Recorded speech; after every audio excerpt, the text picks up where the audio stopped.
Tu dinero nunca duerme. En Es Radio.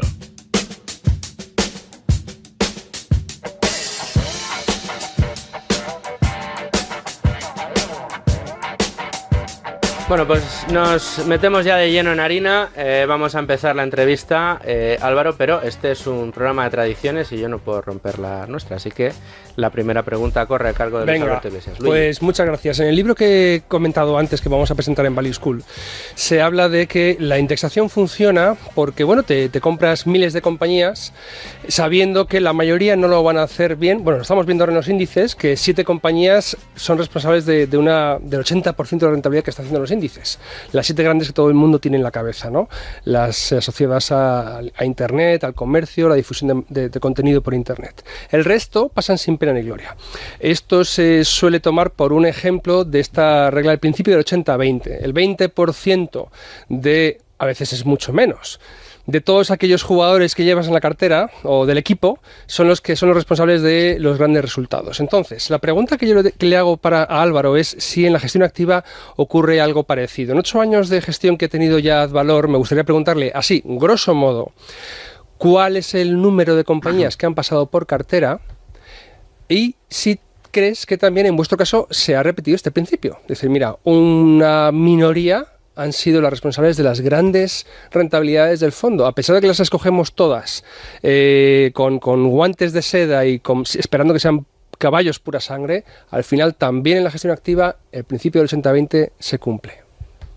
Gracias, Luigi, por la pregunta. Déjame que te ponga un pelín en contexto la pregunta, porque cuando se dice que unas pocas acciones son responsables de la mayoría del retorno, lo que se está diciendo, entiendo, no he leído el libro, pero es una estadística que manejamos, que unas pocas compañías son las responsables del exceso de retorno que te da el mercado, ¿vale? Para un ahorrador a largo plazo no solamente tiene que vivir de ese exceso de retorno, que podría hacer pensar que o bien somos muy listos y cogemos esas compañías o no tenemos nada que hacer. Un ahorrador, lo primero, digamos, un ahorrador que compre y aguante con un buen fondo value 10 o 15 años su inversión. Bueno, pues ese ahorrador lo hará bien o mal. En primer lugar, si desde el momento en el que él compra, la bolsa está cara o barata. Ese es el primer factor, porque la bolsa da un 6% anual, que está muy bien.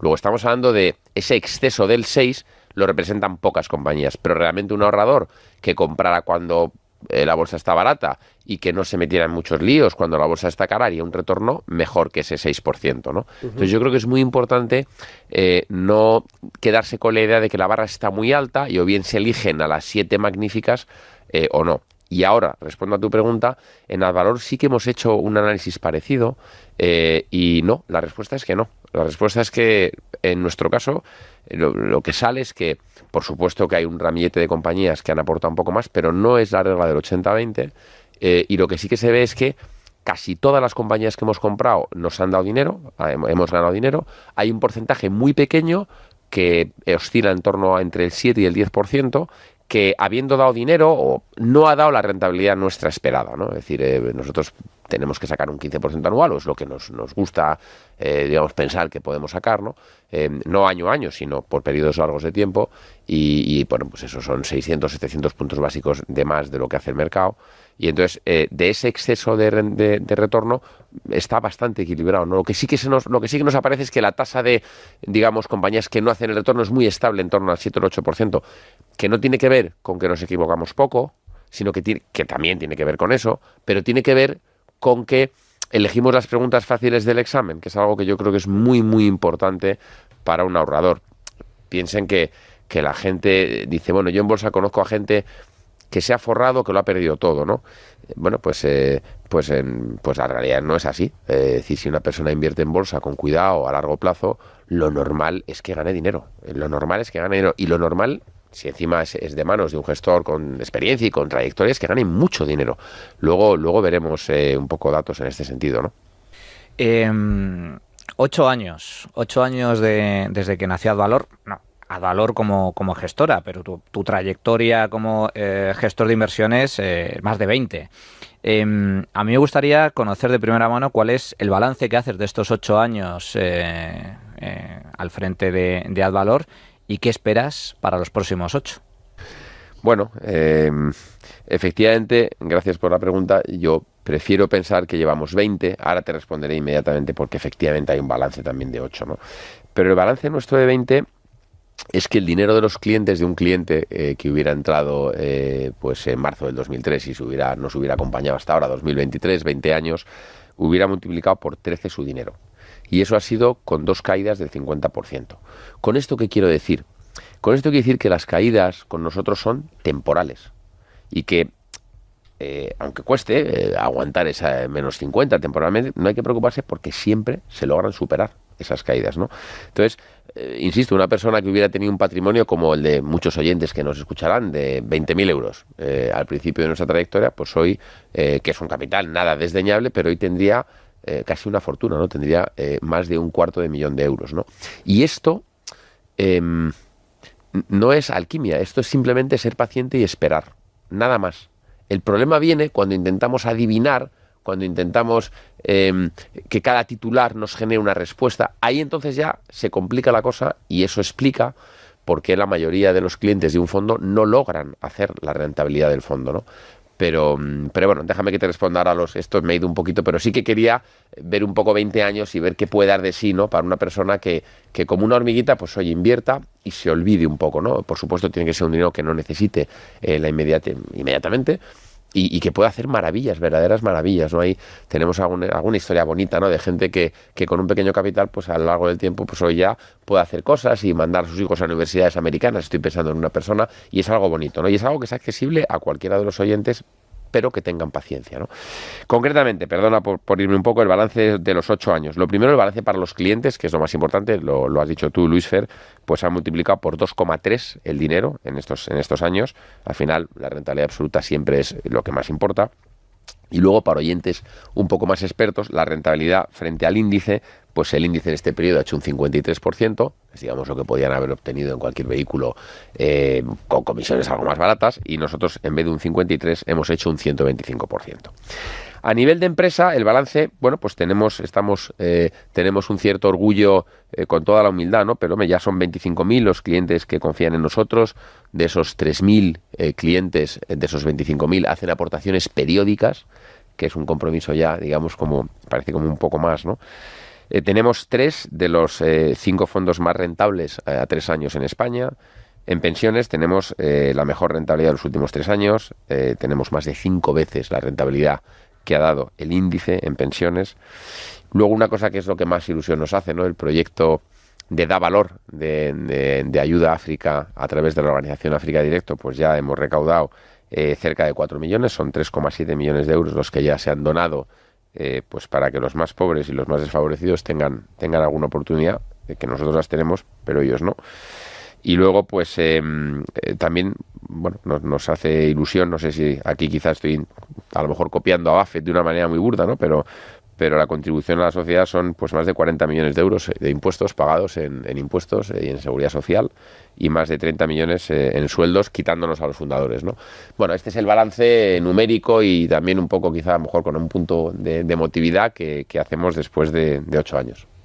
Cuando echas la vista atrás, Álvaro, y te acuerdas de aquel 2015, cuando estabais ahí preparando, eligiendo, no sé, ¿has cambiado tú como inversor, como en este caso director, líder, junto con Fernando, bueno, y con tu equipo de socios, pero tú como cabeza más visible del proyecto, esas cicatrices de las que tanto nos hablas cuando vienes aquí y nos cuentas tu proceso de inversión, ¿te han curtido de alguna manera especial durante estos 8 años? ¿O crees que sigue siendo el mismo que en 2003 cogió el dinero de esos clientes y los ha multiplicado después de tantos años por 13?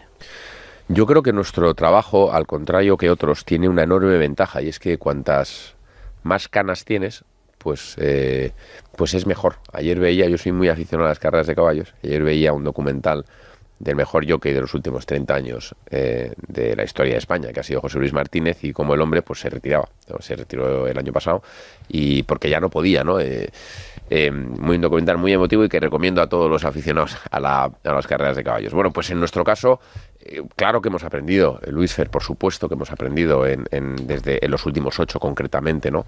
Al final, la economía es algo que se mueve, las empresas están hechas por personas, es algo que se mueve también, compiten, las interrelaciones son multitudinarias y hemos aprendido, pero lo que hemos aprendido es a intentar cada vez ser más sencillos, es decir, intentar cada vez, lo que he dicho al principio, ¿no? Elegir las preguntas del examen, las fáciles, responderlas con solvencia. Si nos perdemos las preguntas difíciles, tampoco dan puntos extra aquí por perder las preguntas difíciles. Al final, la gente nos da un dinero que le cuesta ganar y que además es después de impuestos, ¿no? Y entonces hay que tener mucho cuidado con eso, ¿no? El nuestro primero está ahí dentro, no es que seamos la Madre Teresa de Calcuta, ni mucho menos, tenemos todo nuestro dinero ahí, ¿no? Pero sí que hemos cambiado, Luis Fer, somos, yo creo, más prudentes, pero el proceso básico sigue siendo el mismo, lógicamente, ¿no? Como no puede ser de otra manera, es decir, pues todas las etapas del proceso de inversión que pasamos bueno, esas son las mismas, ¿no? Pero supongo que más experiencia, más canas, que en este negocio ayudan, lo decía Peter Lynch. 2015-2023, lo que sí que ha habido es un cambio de contexto de mercado brutal.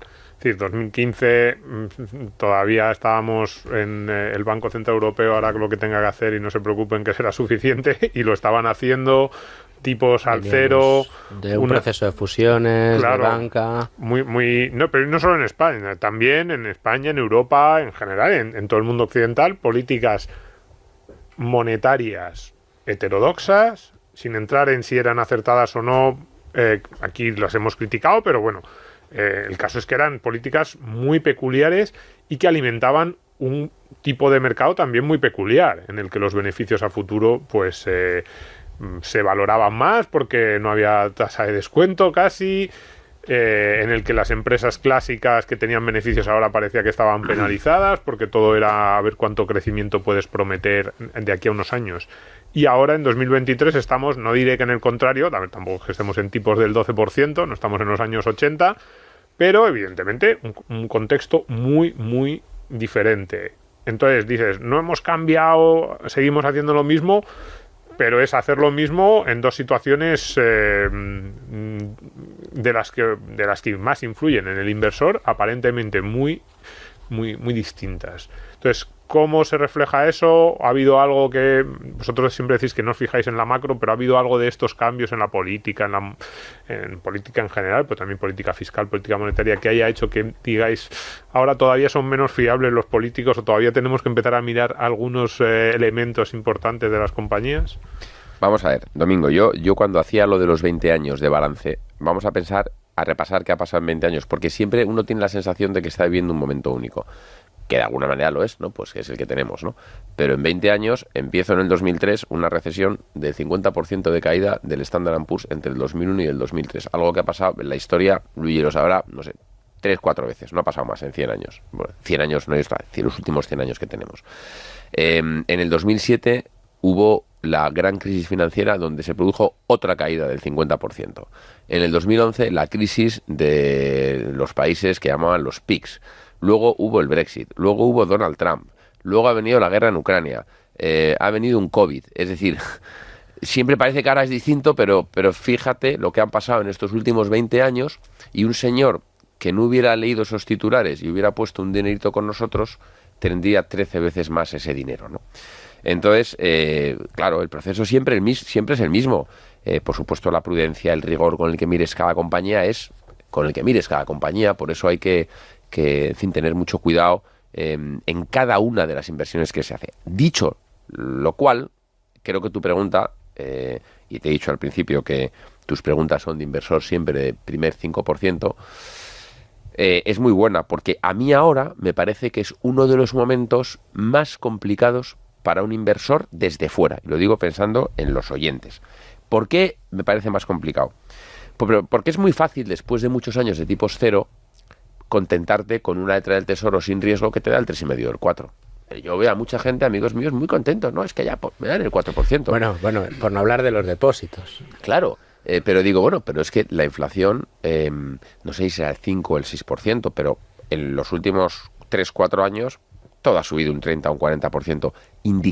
Muy indicativo que los americanos están calculando el CPI, la inflación, sin alimentos, sin energía y sin el coste del alquiler.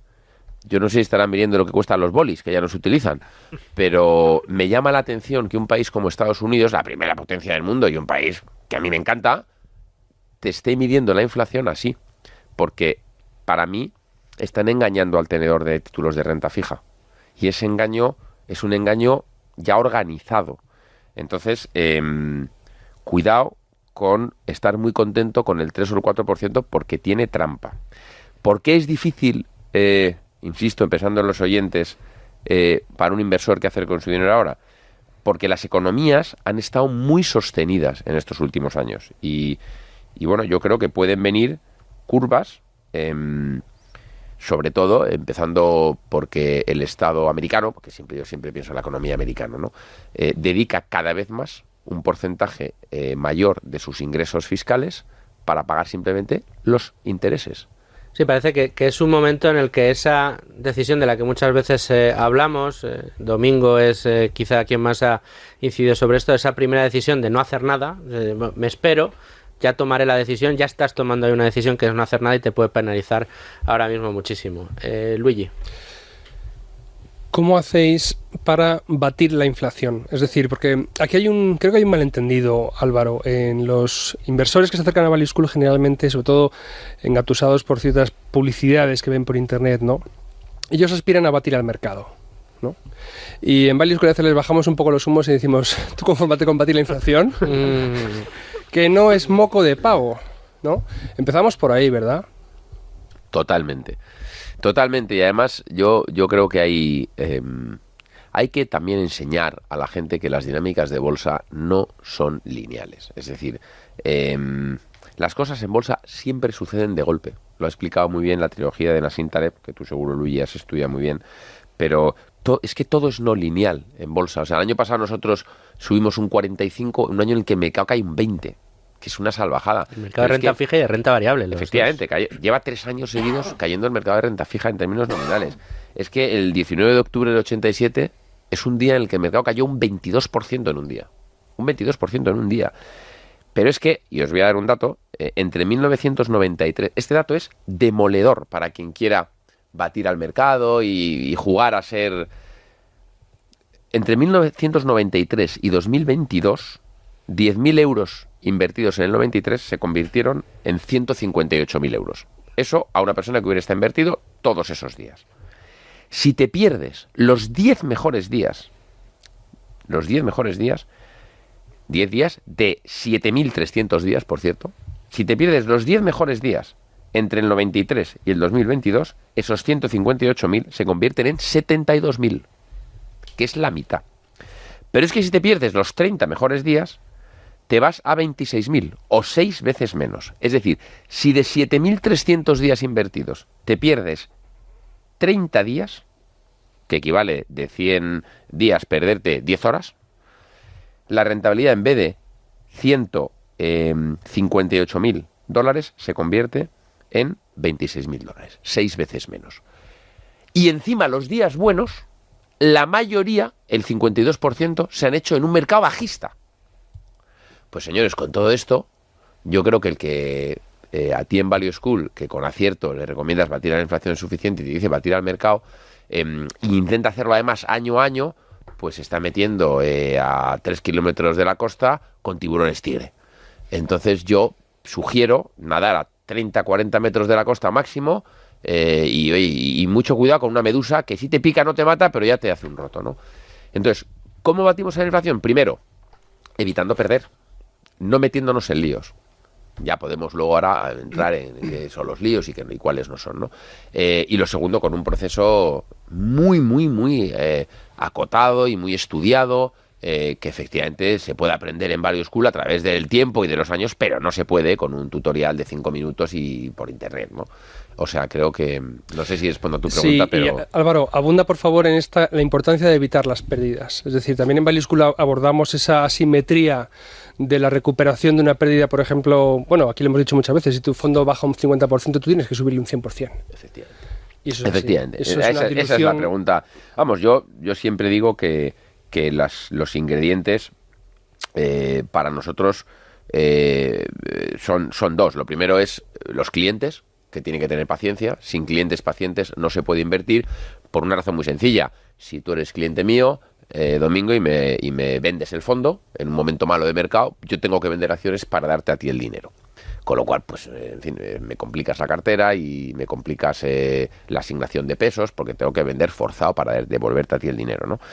Bueno, en Azvalor eso no pasa o pasa muy poco porque los clientes, pues ya muchas veces, en 2007, en 2011, en 2017, en 2020, pues las caídas que han experimentado siempre las han recuperado con creces, ¿no? O sea, el primer ingrediente, la paciencia, y para eso, si es para uno solo, pues oye, pues es el solo, pero si es en fondos de inversión, hace falta que tengas coinversores pacientes, es decir, hago un proceso que haya funcionado un tiempo.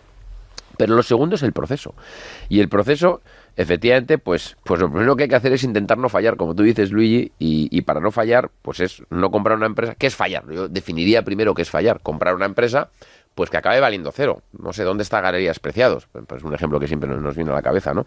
Pero ya no es solamente que desaparezca, es dónde está una empresa que pueda caer un 50% y ya no subir nunca más. Eso es una pérdida permanente de valor, ¿no? Muchos negocios que nos rodean hoy en día van a desaparecer. Entonces, ¿cómo se evita? ¿Cómo se evita el fallo? ¿Cómo se evitan esos negocios? Pues son 3 ingredientes. Primero, lo que decía yo de las preguntas fáciles del examen. Oye, pues, ¿o qué es nadar con tiburones? Pues para nosotros los negocios complicados de predecir, pues porque cambian muy rápido.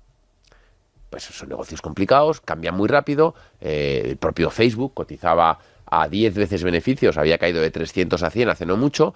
Nosotros lo miramos y nos dimos cuenta que Instagram ganaba unos 25.000 millones de los 30.000 que ganaba Facebook y tuvimos que romper la hipótesis, oye, esto en 10 años va a ganar por lo menos esto, más o menos. No pudimos porque TikTok llegó de donde nadie lo veía y les quitó 4.000 de beneficio, ¿no? Entonces, bueno, pues para nosotros no era, ¿no? Era complicado de predecir. Pero también los negocios muy populares, que están muy caros y necesitan muchísimo crecimiento para justificar la valoración, para mí son focos de pérdidas. Los negocios con mucha deuda son focos de pérdidas, los negocios con gente al frente que no sea de fiar, los negocios cuya contabilidad es turbia, es decir, todo esto requiere una experiencia. Todo eso para mí son tiburones tigre con los que no hay que nadar. Con esta premisa ya de evitar el riesgo, hombre, si quieres comprar barato hay que ver algo que el resto no haya visto o hay que tener más paciencia que el resto. O sea, hay que hacer algo que el resto no haya eso. Y de hecho, esto requiere un proceso, ¿no? El nuestro, pues oye, lleva 20 años funcionando y no tenemos intención de cambiarlo. Tiene que ver con qué miramos específicamente dentro de cada empresa y cómo lo miramos. Tampoco os voy a aburrir con eso, pero sí que deciros que es un proceso largo, que en una compañía pues nos puede llevar tranquilamente más de 100 horas entre todas las personas que lo miramos, ¿no?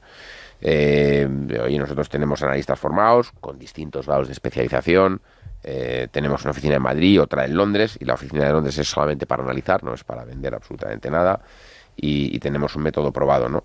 Y luego hay un tercer ingrediente que es que todas estas cosas que uno hace cada día hay que revisarlas a la luz de todo lo que va pasando, porque es que las cosas en este mundo cambian todo el rato, ¿no? Y eso, digamos, como metodología, Luigi, pero luego encima hay que tener la humildad para darte cuenta que cuando te has equivocado, en el momento en que te des cuenta tienes que vender. Pero luego hay que tener también la determinación para cuando ves algo barato en contra del mercado, pues ir y comprar, ¿no? Siempre ponemos un ejemplo que es fácil de poner ahora, ¿no? Y porque yo creo que en estos mismos micrófonos hablamos de él cuando no era tan claro, ¿no? Termino a ti, Domingo, porque yo creo que fue contigo con quien hablamos. En su momento la energía nuclear, con la serie de Netflix, era algo casi pecaminoso invertir en ello. Nosotros hicimos todo este estudio que estoy haciendo, no lo voy a hacer muy largo, ¿no? Pero concluimos que conclusiones muy sencillas. Uno, la energía nuclear no solamente no va a desaparecer, sino que no puede desaparecer. 2, la única manera de tener energía más o menos verde y no intermitente es con la energía nuclear. Bueno, pues las acciones de energía nuclear cotizaban a unos precios irrisorios. Pues no nos complicamos, no nos compramos todas, nos compramos la mejor. Si nos hubiéramos comprado la peor, nos hubiera ido mucho mejor, porque la peor es la que más ha mejorado en términos marginales. Pero ahí, pensando en nuestros clientes que pagan sus impuestos, nos dan su dinerito en una cesta y quieren pues que se la devolvamos, nos compramos la mejor, que fue Cameco. Estaba en torno de 10 euros. Y nos probó el mercado, nos la tiró a 6, que es una caída del 40%. Y a 6 compramos más, y llegó a ser el 7% del fondo. Hay que tener esa determinación para decir, sí, a 6 euros sí que metemos el 7% del fondo en Cameco. Bueno, las vendimos a 35 y están a 45 hoy. Es decir, como siempre, vendemos demasiado pronto y respetamos el margen de seguridad. Este no es un ejemplo para sacar pecho y ver qué bien lo hacemos. Esto es un ejemplo justamente de ver que respondemos a las preguntas fáciles del examen. Hoy, pues Macron ha salido diciendo hace no mucho que la energía nuclear es importantísima. Ya todo el mundo acepta que es necesaria y todo el mundo acepta hasta la Unión Europea que es verde. Con lo cual, bueno, nos parecía que una pregunta del examen fácil, pero a pesar de ser fácil, viajamos al Congreso Nuclear, estuvimos en Canadá, visitamos la mina, hablamos con muchos de los competidores, entendimos el proceso, tuvimos que hablar con los representantes de Kazajstán, que es la segunda potencia productora de uranio del mundo, entendiendo su método de minería, que es distinto que el método canadiense. Es decir, es fácil hasta cierto punto, pero es fácil en el sentido que si no trabajas, lo consigues. No pudimos ser capaces, por también hablar de las debilidades, ¿no? Que solo hablar de las fortalezas es de tontos o de inmaduros. Las debilidades, no pudimos ser capaz, con mucho trabajo, de cerrar cuánto iba a ganar Instagram dentro de 5 años. No compramos Facebook cuando cayó de 300 a 100 y hoy Facebook está en 300 y nos lo hemos perdido. Bueno, pues hay veces que hay que ser determinados con Cameco porque es una pregunta fácil que podemos responder y otras veces que hay que ser muy prudente y decir, esto no es para mí. Habrá otra persona que sepa más de esto, pues esa persona es la que se habrá llevado los 200 euros por acción que hemos dejado encima de la mesa en Facebook. Respuesta larguísima, Luigi, pero me alegro que me respondan así porque quiere decir que por lo menos a lo mejor te ha aclarado algo. Muy bien. Pero fíjate, Álvaro, estás comentando, es que claro, ya vosotros lleváis 8 años en Advalor, nosotros en el programa llevamos 5, ¿verdad? Arrancamos la sexta temporada en muy poquito. Y yo recuerdo perfectamente este tipo de explicaciones cuando la energía nuclear era lo peor del mundo, lo peor del mundo, y de repente 4 o 5 años después resulta que es energía verde, declarada por la Comisión Europea como energía verde limpia y transparente. Y bueno, y todo el mundo ya construyendo nuevas centrales como si no hubiera un mañana. Menos en España, Manu. Bueno, eso es otro, eso es para otro programa. Aquí pidiendo permiso para ciclo combinado. Dicho lo cual, el dicho popular, ¿no? El tiempo da y quita razones. Sí, pero perdona que te interrumpa, Manuel, porque cuando cuentas esto parece que somos muy listos. Insisto, yo creo que no. Yo creo que lo que hemos hecho es trabajar una narrativa que se había instalado y a poderla aguantar gracias a que nuestros clientes son pacientes. Pero toda persona un poco leída con la que comentábamos esto nos daba la razón. O sea que no es estos que son muy listos les dio el dinero. No, estos señores lo que van a hacer es justamente no tener que ser muy listos para que tu dinero pueda multiplicar por 13 en los próximos 20 años, como has multiplicado por 13 los anteriores 20, ¿no? Creo que es importante desmitificarlo un poco, porque si no, somos dioses, y aquí de dioses no hay nada, ni somos ni siquiera Fernando y yo, es un equipo de mucha más gente, es un proceso, y con todo así suena fenomenal. Pero la realidad es que había simplemente que aguantar a que alguien dijera, que creo que fue Bill Gates, no me acuerdo, que dijera, la nuclear es necesaria. Y eso lo hemos podido aguantar por clientes pacientes también. En el caso de la energía nuclear está claro y lo hemos explicado y le hemos dedicado varios programas, pero es que en el caso del petróleo me parece que también es algo significativo y también fue algo muy relevante que explicamos años atrás, de cómo estaba absolutamente infravalorado el mercado, que había falta de oferta, etcétera. También comentamos en su día, cuando no había inflación, cuidado que la inflación puede llegar. El tema de las burbujas tecnológicas. A mí me gustaría, y mi pregunta, y centro ahora mi pregunta, Álvaro. Comentabas antes, durante un momento de tu intervención, que el mercado está convulso, que es un cuidado, que vienen curvas, ¿no? La inflación sigue elevada, a pesar de que ya hay mucha gente que dice, no, ya se está empezando a contener. Los tipos de interés, yo ya estoy escuchando a muchos analistas diciendo, poniéndole fecha a la reducción de los tipos de interés. Bueno, comentabas antes, vosotros buscáis responder a las preguntas fáciles del examen. Desde tu punto de vista, ¿cuáles son hoy esas preguntas fáciles en el mercado? Bueno, cuando me hablabas de burbuja.com, la inflación y el petróleo, efectivamente son cosas que, tal y como las has contado tú, parece que las hemos visto antes que el resto. Insisto, yo con quien las comentaba me solía dar la razón. Otra cosa es actuar sobre esas convicciones cuando la pantalla te dice que están equivocadas. Pero son cosas distintas. Y nosotros lo que hacemos por nuestros clientes es esa determinación de, efectivamente, ver que la inflación venía. Yo creo que todos los que estáis en esta mesa lo veíais cuando no había llegado. bueno, pues tener en cuenta eso a la hora de modelizar los resultados de una compañía creo que es lo que nosotros hacemos, tener esa determinación, ¿no? Pero no quiero dar la impresión de que hacía falta ser muy brillante para eso, porque no. ¿Cuáles son las preguntas fáciles del examen ahora? Para mí, la pregunta fácil del examen ahora, que no está en la pantalla, es decir, pregunta a la que la pantalla lleva la contraria, es que la rentabilidad de un bono al 4% es una cosa buena. Para mí, eso es un espejismo. No es una cosa buena. Para mí es un espejismo. Lo segundo, la economía va bien. Para mí la economía ha estado muy apoyada. Muy apoyada. Tipos de interés al cero durante tanto tiempo tienen interrelaciones a muchísimos niveles de la economía. Es muy complejo desenredar esa madeja, y solo digo que la última vez que vi una presentación de un agente que sigo y que acierta muchísimo, decía que el indicador más fiable con el que se habían previsto las recesiones, que no es la inversión de la curva, esto es un poco específico, pero para los oyentes más avezados, sino que el que no había fallado nunca era no el paro, que es un indicador atrasado, sino el paro, su movimiento frente a su media de los últimos 36 meses, y que eso no había fallado. Y eso indicaba recesión pronto, el año que viene. Me parece curioso, porque ante esto, he comentado con algunos clientes nuestros, y dicen, bueno, pues entonces lo que hay que hacer es irse a liquidez. Y yo, por curiosidad, porque es una cosa que tenía intuitivamente en la cabeza, pero he pedido que lo miren, nuestro fondo este año, que ha sido un año normal, entraremos en las razones, pero hemos subido, me parece que subimos el 5% a fecha de hoy, a final de noviembre. Las subidas se han producido en días que caía el mercado. O sea, que yo en un mercado que caiga, imaginemos que en el que viene hubiera una recesión, el mercado cayera, yo no descarto que otra vez vuelva a pasar lo del año pasado. Y es que en un mercado bajista nuestro fondo suba. ¿Por qué? Porque precisamente están las compañías elegidas con mucho cuidado y están muy baratas. Y es exactamente lo que pasó el año pasado, que parece que aquello de decir que cuando el mercado cae tú vas a subir es como un poco de chiste, ¿no? Pero es que hay algunas narrativas que yo creo que están mal. La más gorda para mí, la de la renta fija.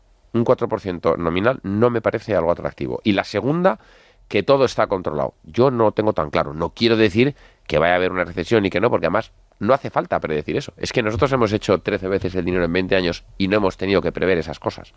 No hace falta, no es necesario. Los periódicos nos hacen pensar que es necesario, pero es que no es necesario. Pero sí que es necesario saber que tu punto de partida, cómo es de frágil o de robusto.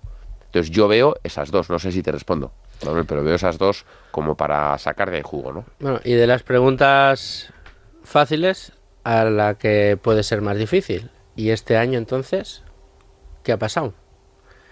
Y digo que ha pasado con intención de que me lo expliques, porque claro, el que viene de un más 43 a un año en el que todo el mundo está encantado porque súper alcista, yo que me dedico a ver cómo abre la bolsa cada día aquí con Federico en este estudio, que todos los días, en noviembre se apunta a un 10%, llevamos un 20% en el año, y Advalor hace un 5% y parece que es un drama. Claro. Cuéntame. Bueno, pero hemos explicado antes que todo lo que sucede en bolsa responde a dinámicas no lineales, por no repetirlo, ¿no? Es decir, pues nosotros el año pasado, con ese más 45, vendimos muchas compañías a precios muy buenos, compramos otras también a precios muy buenos, y el mercado necesita un tiempo para reconocer esa energía nuclear que la gente no quiere y que de repente aparece, o ese petróleo que la gente cree que va a desaparecer y de repente no desaparece.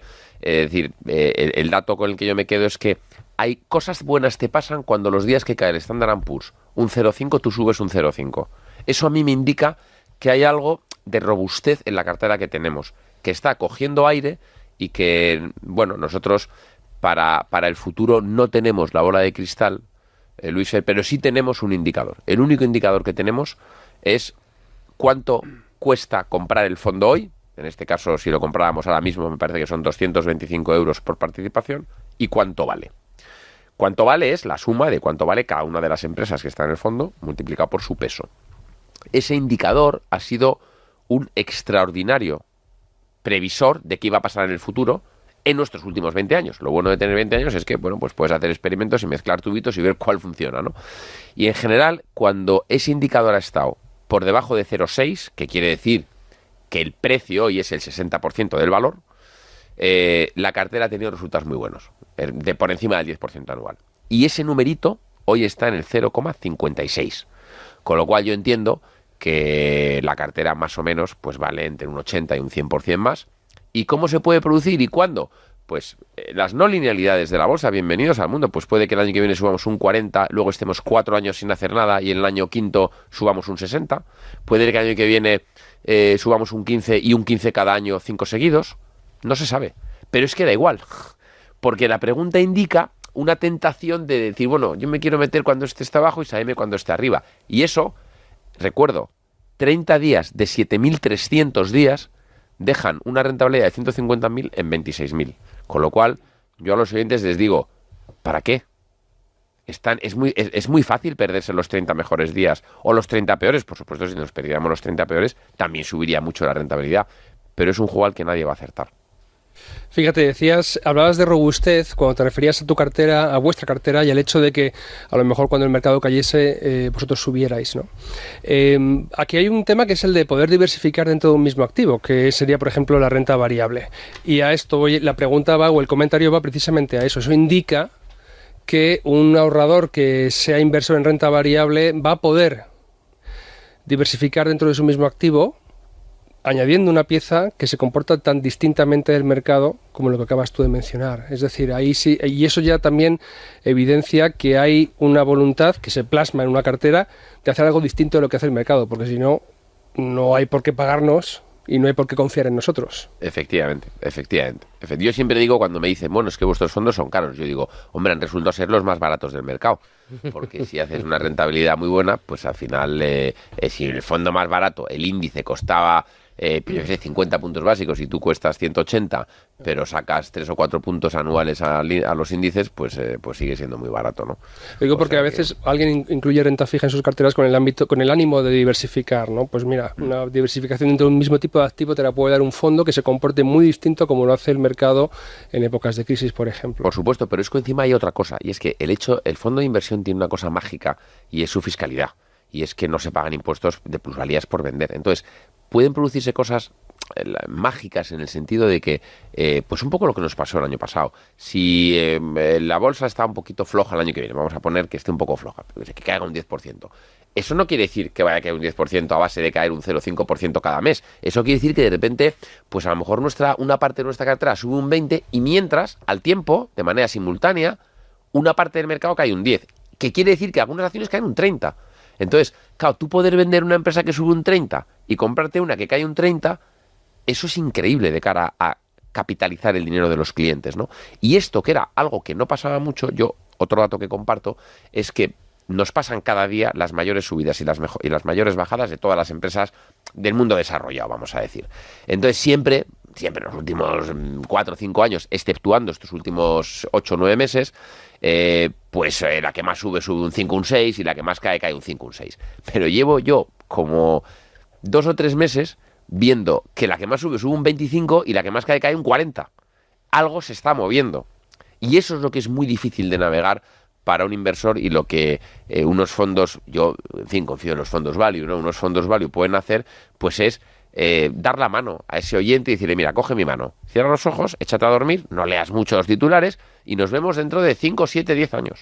Claro, pero es que has hablado mucho de preguntas fáciles, sobre todo lo digo para los oyentes que hayan recién llegados, pero los que ya conozcan un poco más el mundo value, también lo que nosotros hemos estado diciendo aquí, saben por dónde vas, pero cuando le dices a alguien, no, nosotros en bolsa vamos a lo fácil, yo creo que hay mucho, a lo mejor hay algún oyente que está pensando que estáis comprando Apple y porque es lo más grande, o Nvidia, y no, es al revés, son preguntas fáciles, pero las respuestas que dais son las más difíciles, porque compráis casi lo que no compra nadie.